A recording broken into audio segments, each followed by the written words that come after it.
I'm Dr. Neeraja, Chief Fertility Specialist, Dr. Neeraja's Fertility and Gynec Center, KPHB, 6th phase. So our main aim is to make you fertile. So ఇంకొక కామన్గా patients అడిగే question అసలు cause ఏంటి, basic causes of infertility చూద్దాం. So main మనకు male female. So మేల్స్లో problem ఉండొచ్చు.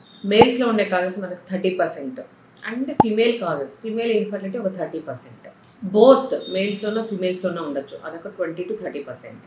ఇంకొకటి unexplained అంటే అన్ని నార్మల్ ఉంటాయి. సో మేల్ మనం ఎగ్జామిన్ చేసిన అన్ని పారామీటర్స్ నార్మల్ ఉంటాయి, ఫీమేల్స్ ఎగ్జామిన్ చేసిన అన్ని పారామీటర్స్ నార్మల్ ఉంటాయి, అది అన్ఎక్స్ప్లెయిన్డ్. సో ఇప్పుడు ఈ ప్రజెంట్ జనరేషన్ అన్ఎక్స్ప్లెయిన్డ్ ఎక్కువ అయిపోతున్నాయి, ఇది కూడా ఆల్మోస్ట్ 20 to 30% అయిపోతుంది. సో మనకు మేల్స్లో రీజన్స్ చూద్దాం.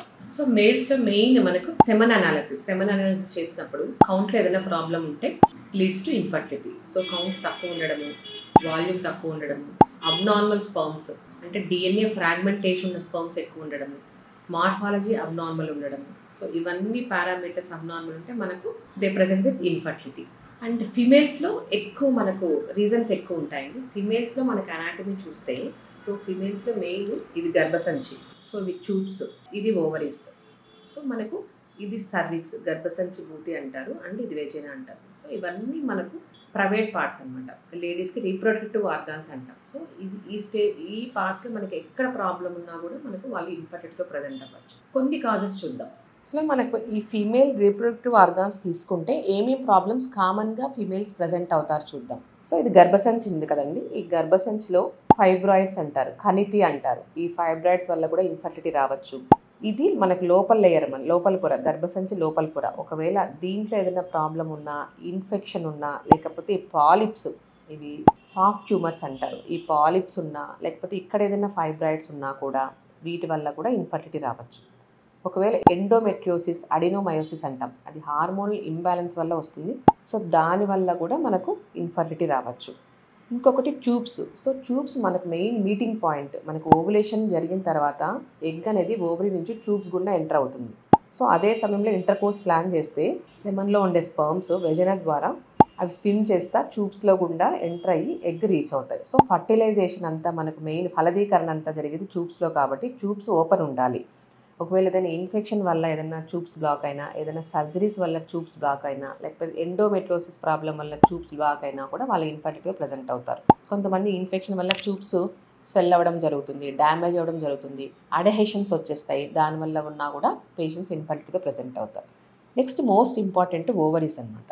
ఈ ఓవరీలో మనకి ఎగ్ రిజర్వ్ ఉంటుంది, ఎగ్ డెవలప్ అవ్వడము, ఓవులేషన్ జరగడం ఇవన్నీ ఉంటాయి. కాబట్టి ఒకవేళ ఓవులేషన్ జరగకపోయినా దాన్ని ఏమంటారు మనం, అన్ఓవులేషన్ అంటాం. లేకపోతే మనకు ఎగ్ కౌంట్ అనేది తక్కువ ఉంటుంది, లో ఎగ్ రిజర్వ్ అంటాం. కొంతమందికి ఎక్కువ ఉంటుంది, దాన్ని పీసీఓడి అంటాం. సో ఏ ప్రాబ్లమ్స్ ఉన్నా కూడా ఇన్ఫర్టిలిటీ రావచ్చు. ఇది కాకుండా కొంతమందికి గర్భసంచి చీలి ఉంటుంది, లేకపోతే అడ్డు గోడలు ఉంటాయి, సెప్టా అంటారు, లేకపోతే చీలి ఉంటుంది, బైకార్నియట్ యుట్రస్ అంటారు.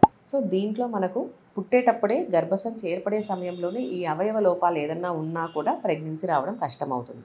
నెక్స్ట్ సర్విక్స్, గర్భసంచి next opening cervix, cervical stenosis. Almost కొంతమంది సర్విక్స్ చాలా స్టినోజ్ ఉంటుందన్నమాట. లేదు ఇక్కడ ఏమన్నా ఇన్ఫెక్షన్స్ ఉన్నా, ఎనీ క్యాన్సరస్ గ్రోత్ ఉండి ఆపరేషన్ చేసినా కూడా, సో అవన్నీ పేషెంట్స్ ఇన్ఫర్టిలిటీతో ప్రజెంట్ అవుతారు. ఇంకొంతమందికి వెజైనాలో ప్రాబ్లమ్స్ లైక్ అడ్డుగోడలు ఉంటాయి, వెజైనల్ సెప్టా అంటారు. సో నిలువునా ఉండొచ్చు, అడ్డంగా ఉండొచ్చు. సో ట్రాన్స్ఫర్ సెప్టా కానీ లాంగిట్యూడల్ సెప్టా ఏ ఉన్నా కూడా ఇన్ఫర్టిలిటీతో ప్రజెంట్ అవుతారు.